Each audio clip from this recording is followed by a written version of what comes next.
Hey, don't move. Step away from the vehicle right now. Sir, this is my property. What's the issue? I'm asking the question. Step away and keep your hands visible. My hands are visible. You match the description. Turn around. Description of what? Don't play games. Turn around and place your hands behind your I back. haven't committed a crime. That's not side. 6:47 in the evening, Clarksville, Tennessee. A quiet street, a still neighborhood, the kind of place where the only sounds at this hour are a sprinkler kicking on somewhere behind a hedgerow and the low hum of a car engine 2 blocks away. A man stands in his own driveway beside a silver SUV with its rear hatch open. He is loading luggage. He is calm. There is nothing remarkable about this scene. His name is Colonel Marcus Reed.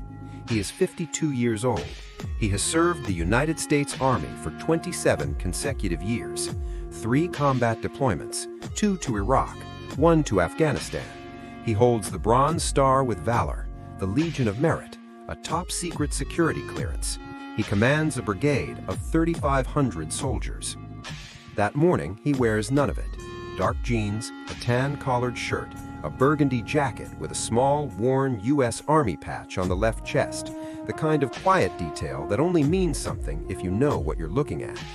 He is preparing to drive to Nashville International to catch a 9:40 flight to Washington, D.C., where he is scheduled to attend a classified leadership briefing at the Pentagon. His uniform is in the SUV, his orders are in his bag, his military ID is in his jacket pocket. But what happens in the next 9 minutes will end 2 federal careers, trigger a Department of Homeland Security investigation, and cost the agency $7 million. A black, unmarked SUV turns onto the street. 2 men climb out. Colonel Reed turns around. He sees ice on one man's vest, police on the other's badge. He does not flinch. He reaches slowly into his jacket pocket, pulls out his military ID, extends it forward, and says 4 words: "You're making a mistake." They didn't listen. Marcus Jerome Reed did not grow up dreaming of rank. He grew up in Clarksville, Tennessee, 12 minutes from Fort Campbell, in a small house on a street where the sound of Army helicopters was as familiar as the sound of rain. His father served. 2 of his uncles served. By the time Marcus was 17, the question was never whether he would enlist. It was only how far he would go. The answer was very far. After graduating top of his ROTC class at Tennessee State University, Reed was commissioned as a 2nd lieutenant at 22. By 38, he had his first command. By 47, he wore a full-bird colonel's eagle on each shoulder, one of fewer than 2% of Army officers who ever reached that grade. He was, by every measure, exactly the kind of officer the Army spends decades and hundreds of millions of dollars trying to build. That Tuesday, he was on the back end of a quiet weekend. He'd mowed the lawn Saturday, had dinner with his sister Sunday, slept 8 hours, a rare thing. By that morning, his gear was packed, his uniform was pressed, and his government travel folder, orders, itinerary, Pentagon building access credentials, was sitting in the front seat of his SUV. He stepped out of his front door at 6:44 a.m. The sky was still purple at the edges. He popped the rear hatch, set his bag inside, and reached back toward the house for one final load. He never made it back inside. The black SUV appeared at the end of the block at 6:46 in the evening. It had no visible markings at distance, dark tinted windows, civilian plates, the kind of vehicle that could belong to anyone. It didn't belong to anyone. It belonged to Immigration and Customs Enforcement, and the 2 men inside it had been circling this subdivision for 22 minutes. Agent Dale Pruitt was 34 years old, 5 years with the agency, the kind of officer who mistakes aggression for competence. Riding with him was Agent Connor Briggs, 29, 18 months on the job, eager in the way that inexperienced people sometimes are when they've been handed authority before they've earned judgment. They had received a tip, poorly sourced, unverified, and later found to be entirely fabricated. The description they were working from was 3 words: black male, heavyset. That was the entire basis for what happened next. Pruitt pulled to the curb. Both men climbed out. Pruitt moved fast, chest forward, one hand hovering near his belt. Briggs flanked left, his face already set into a scowl he seemed to wear like a uniform. Colonel Reed turned around. He saw the ICE insignia. He saw the badge. He did not flinch. He did not step back. He stood the way a man stands when he has nothing to lose by losing his composure. Shoulders level, chin up, hands visible. Pruitt pointed a finger directly at Reed's chest and said loudly enough for 3 neighbors' doorbell cameras to capture every syllable, "You're making a mistake." Reed's jaw tightened. He reached slowly into his jacket pocket, pulled out his military ID, extended it forward, and said 4 words, "You're making a mistake." The military ID card that Colonel Marcus Reed produced was not a flimsy piece of plastic. It was a Department of Defense Common Access card, a government-issued credential embedded with encrypted data bearing his photograph, his rank, his service branch, his clearance level, and a holographic seal that is deliberately difficult to replicate. It is, legally and institutionally, one of the most authoritative forms of identification that can be presented to a law enforcement officer on American soil. He held it out at eye level, label forward, steady as a flagpole. "I'm United States Army, Colonel Marcus Reed. This is my home. My orders and travel documentation are in the vehicle. I am asking you to look at this identification." Agent Pruitt looked at the card. Then he looked away from it. Pause. Let that sit. He turned to Briggs, made a dismissive sound, and said loudly, on camera, in front of 3 neighbors who had already stepped out onto their porches, "I don't care what that says. You're coming with us." 4 words, caught on camera, in front of witnesses. Those 4 words, "I don't care what that says," would eventually appear 34 times in the federal civil rights complaint filed against him. But right now, Reed kept his hand extended, the ID still visible. His voice remained completely measured. "You are making a significant legal error. I am advising you of that now, while there are witnesses present." Pruitt stepped forward.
It was Agent Briggs who made it worse. While Pruitt was in Reed's face, Briggs moved to the rear of the SUV, still open from where Reed had been loading it, and began what he would later describe in his incident report as a visual scan for contraband. What he found instead was a garment bag. He unzipped it. Inside was a United States Army dress uniform, Class A blues, pressed to a razor's edge. The shoulder boards bore a silver eagle, the rank insignia of a full bird colonel. Below the ribbons rack, the bronze star with its small V device for valor glinted in the early morning light. Next to it, a government-issued duffel with stenciled black lettering. Briggs stared at it for a moment. He did not call Pruitt over. He did not pause the detention. He did not say anything at all. He re-zipped the bag, pushed it aside, and continued searching the trunk. Across the driveway, Reed watched all of this happen over Pruitt's shoulder. His expression did not change, but something behind his eyes did. The quiet, precise calculation of a man who has spent his career managing crisis and who has just understood with complete clarity that the crisis he is currently inside will be resolved not in this driveway, but in federal court. Briggs had looked directly at the evidence of who he was dealing with, and he had chosen to look away. By 6:53 in the evening, there were 7 people watching. 2 neighbors on their front porches, one woman walking a dog who had stopped on the sidewalk, a retired postal worker who had stepped out to get his trash bins and stayed, and 3 people with phones out recording, including one woman who would later upload 4 minutes and 38 seconds of unedited footage to social media, where it would accumulate 11 million views in 72 hours. Pruitt ordered Reed to turn around and place his hands behind his back. Reed said quietly and clearly, "I do not consent to this arrest. I am a United States Army colonel. I have presented lawful government-issued identification. You do not have probable cause. I am invoking my constitutional rights." Pruitt reached for Reed's arm, and here is the part that matters. Reed did not resist. He did not pull away. He did not curse. He did not threaten. He stood with the stillness of a man who understood, with every fiber of 27 years of military training, that the worst thing he could do in this moment was give them anything else to use. His hands went back slowly. His chin stayed up. His eyes stayed forward. The phone cameras kept rolling. The neighbors kept watching. And the 2 ICE agents kept digging themselves deeper into a hole that no lawyer on earth would be able to pull them out of. 2 blocks away, a neighbor had already dialed 911, not to report Reed, to report what was happening to him. At 7:02 in the morning, the Clarksville Police Department dispatcher received a call from a local resident reporting an apparent civil rights violation in progress. The description she provided included 2 ICE agents, a black man being detained in front of his own home, and one specific detail that made the dispatcher sit up straight. The man they're arresting, he's got Army stuff all over his car, like a military uniform and everything. He showed them ID and they didn't care. The CPD sergeant on duty responded within 4 minutes, but it was the second call, made simultaneously by one of Reed's neighbors, a retired master sergeant who recognized Reed by name, that truly changed everything. That call did not go to local police. It went to the Fort Campbell Provost Marshal's office. The Provost Marshal is the Army's law enforcement authority. When the duty officer on shift heard the address, the name, and the rank, Colonel Marcus Reed, 27 years of service, Pentagon briefing in 3 hours, the response was not gradual. It was immediate. Within 11 minutes, Fort Campbell had 2 military police units en route, a JAG officer on the phone with the ICE field office, and a senior Army official attempting to reach the DHS duty officer in Washington, D.C. At 7:09 a.m., exactly 22 minutes after Pruitt first climbed out of his vehicle, 2 military police vehicles turned onto Colonel Reed's street. Their lights were on. They were not quiet about it. Pruitt looked up.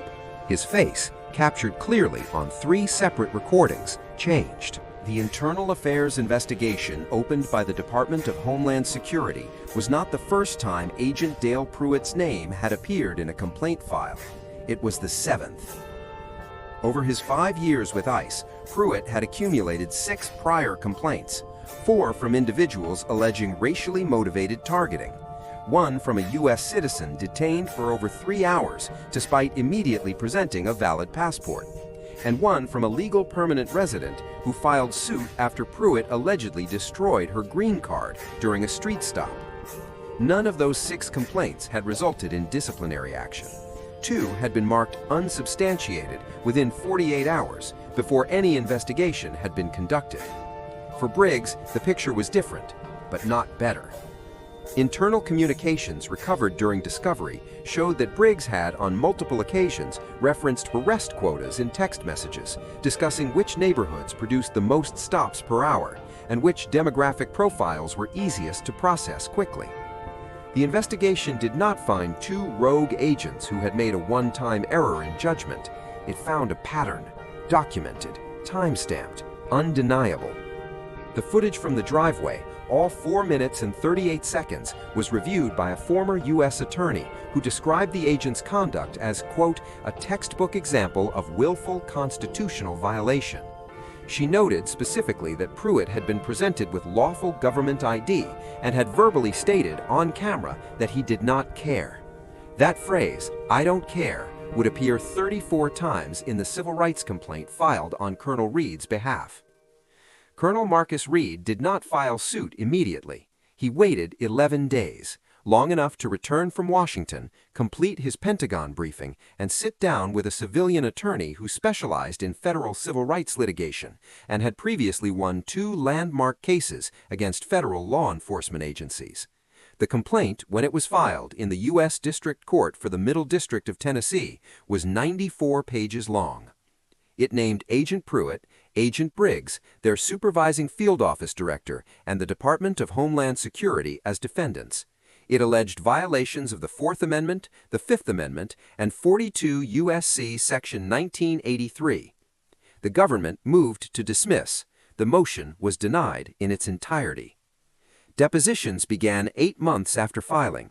When Pruitt was asked, under oath, why he had verbally dismissed Colonel Reed's military ID, he said still that he had not found it immediately verifiable. When shown the footage of himself saying the words, "I don't care what that says," he had no response that the deposition transcript recorded as anything more than a long silence. The settlement offer arrived 14 months after the complaint was filed. It was for $7 million. Colonel Reed accepted. The settlement was accompanied by a formal letter of censure entered into both agents' official records. It was also accompanied by their terminations, processed 6 weeks earlier, on the same day the investigation formally concluded that their conduct had been racially motivated, procedurally illegal, and deliberately executed in disregard of Reed's constitutional rights. Agent Dale Pruitt appealed his termination. The appeal was denied. He does not work in federal law enforcement. Agent Connor Briggs did not appeal. He left the agency quietly, cleared out his desk the same afternoon his termination letter arrived, and has not been publicly heard from since. Their supervising field office director was demoted, transferred, and placed on a 2-year performance improvement plan. The DHS Inspector General issued a 47-page report on the field office's complaint review practices. The report that found 2 prior complaints against Pruitt had been closed without any investigation. 3 additional supervisors were cited. A new complaint review protocol was mandated for all ICE field offices in the region. Colonel Marcus Reed returned to Fort Campbell the morning after accepting the settlement. He arrived in uniform. He did not hold a press conference. He did not issue a statement through his attorney. He did 1 interview, 20 minutes, with a reporter from a Tennessee-based veterans publication, and he said this: "I didn't file suit because I was angry. I filed suit because what happened to me happens to people every day who don't have a Pentagon briefing on their calendar, who don't have a provost marshal's office to call, who don't have 27 years of institutional credibility to fall back on. I had every advantage a man in my position could have, and it was still almost not enough." He established the Reed Legal Defense Initiative 6 months after the settlement closed. It provides pro bono legal representation for veterans and military families who have experienced civil rights violations at the hands of law enforcement.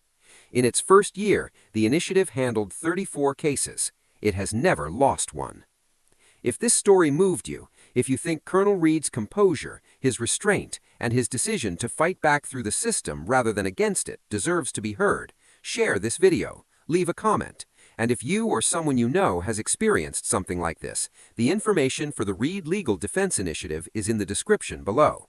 Subscribe for more stories like this, because these stories matter, and the people in them deserve to be remembered.